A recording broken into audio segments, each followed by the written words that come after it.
Bom dia, alunos. Hoje vamos resolver alguns exercícios de revisão sobre o assunto briófitas e pteridófitas, ok? Na maioria dos sistemas de classificação, o reino das plantas é dividido em dois filos denominados briófitas e traqueófitas. O filo das briófitas caracteriza-se por... Bem, a resposta é a letra E. Não apresentar vasos condutores de seiva e não apresentar sementes. As briófitas não têm vasos condutores de seiva. Vocês lembram certamente que por isso elas têm pequeno porte e vivem obrigatoriamente em ambiente úmido e sombreados, né?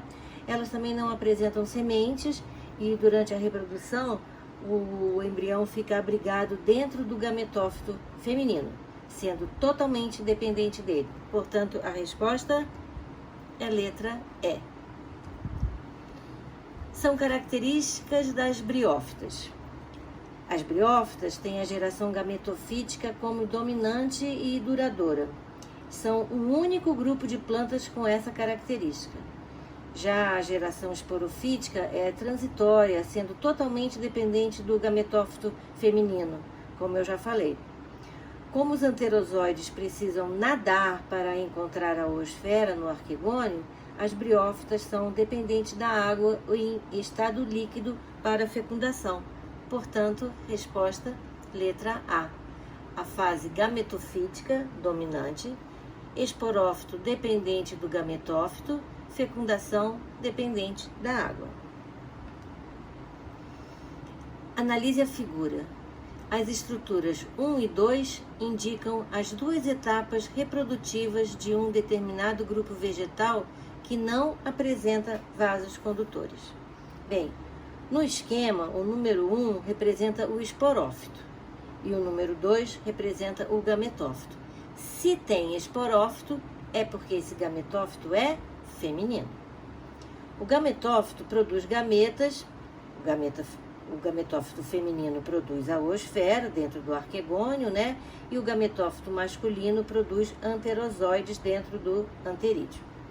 Quando os anterozoides nadam para encontrar a oosfera, eles precisam de água no estado líquido.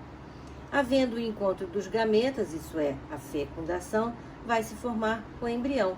Portanto, a resposta é a letra B. O número 1 é gerado a partir da fecundação. Então, o esporófito, que é a estrutura número 1, só se desenvolve depois da fecundação, quando os anterozoides encontram a oosfera e produzem o embrião no gametófito feminino. Observe o esquema simplificado do ciclo de vida de um musgo.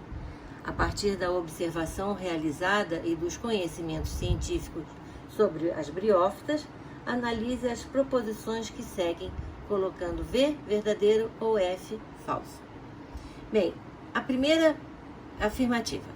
As briófitas fixam-se ao substrato através de rizóides, sendo que estes têm também a função de absorção de água e sais minerais. Como as briófitas são avasculares, a distribuição dessas substâncias pelo corpo da planta se dá célula a célula por difusão. A afirmativa 1 é falsa, porque os rizóides nas briófitas não têm função de fixação. Elas só têm função de fixação, tá? Elas não absorvem água e sais minerais. A última parte está correta, porque as briófitas são avasculares realmente e a distribuição da seiva bruta se dá de célula a célula. Porém, a primeira parte não está correta. Afirmativa 2. As briófitas apresentam alternância de gerações, isto é, geração haploide 2, formadora de gametas, fase gametofítica, que é sempre a mais desenvolvida, e geração diploide 3, formadora de esporos, fase esporofítica, que cresce sobre o gametófito, dependendo dele para a sua maturação. Essa afirmativa está totalmente correta. Afirmativa 3. A maioria das espécies de musgo tem sexos separados. O gametângio masculino, 5, recebe o nome de arquegônio, e o gametângio feminino, 4, recebe o nome de anterídeo. Essa afirmativa é falsa. Realmente, a maior parte dos musgos tem sexos separados, porém, o gametófito masculino não está representado em 5. Este é o gametófito feminino, que é o arquegônio, e anterídeo é o gametófito masculino. 4.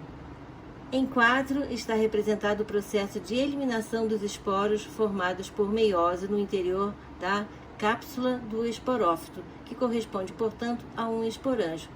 Estes esporos, após a germinação, originarão gametófitos. A afirmativa está totalmente verdadeira. Afirmativa 5. As briófitas dependem da água para a reprodução. A fecundação ocorre quando gotículas de água, ao atingir o ápice do gametófito masculino, fazem com que os anterozoides sejam lançados para fora da planta, atingindo o ápice da planta feminina. Nadem em direção à oosfera e, lá chegando, ocorre a fecundação. O embrião 7, formado, dará origem ao esporófito. Essa afirmativa também é totalmente verdadeira. Portanto, a resposta é letra E. Falso, verdadeiro, falso, verdadeiro, verdadeiro. O ciclo reprodutivo de um pteridófito envolve 4 etapas, conforme mostra a figura a seguir. Com base na figura, relacione o processo com a etapa que o representa. Os esporos são formados por meiose.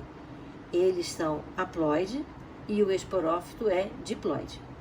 Por mitose, esses esporos germinam e originam o gametófito, que nesse esquema é o prótalo hermafrodita. Aí, por mitose, os gametófitos diploides, 2N, produzem gametas N, haploides. Quando ocorre fecundação, isto é, o encontro dos gametas haploides, forma-se o esporófito 2N. Portanto, a resposta é a letra A. Em 1 está ocorrendo meiose, em 2, mitose, em 3, mitose novamente, e 4 é a fecundação.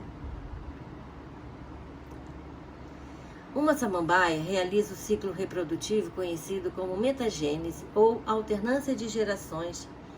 Em relação à reprodução, é correto afirmar que uma samambaia produz? Não é a letra A, porque o zigoto origina o esporófito.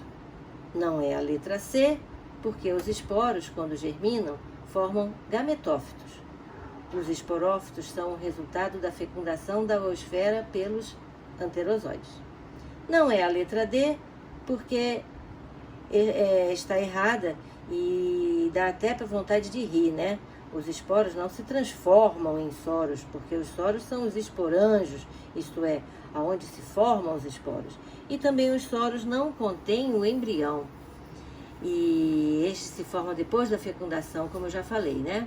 Não é a letra E, porque não são gerados vários prótalos, e sim um só, e forma um só zigoto.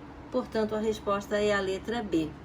Soros, que são conjuntos de esporanjos, onde ocorre meiose, estas geram vários esporos que são levados pelo vento e cada um origina um prótalo.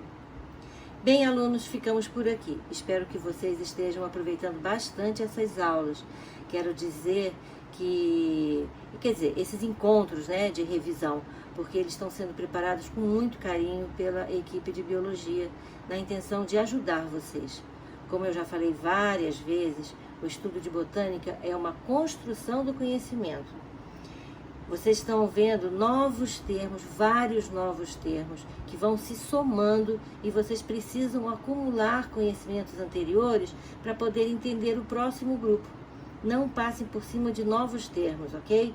Sempre consultem as aulas e sempre consultem o glossário. Então, até a próxima.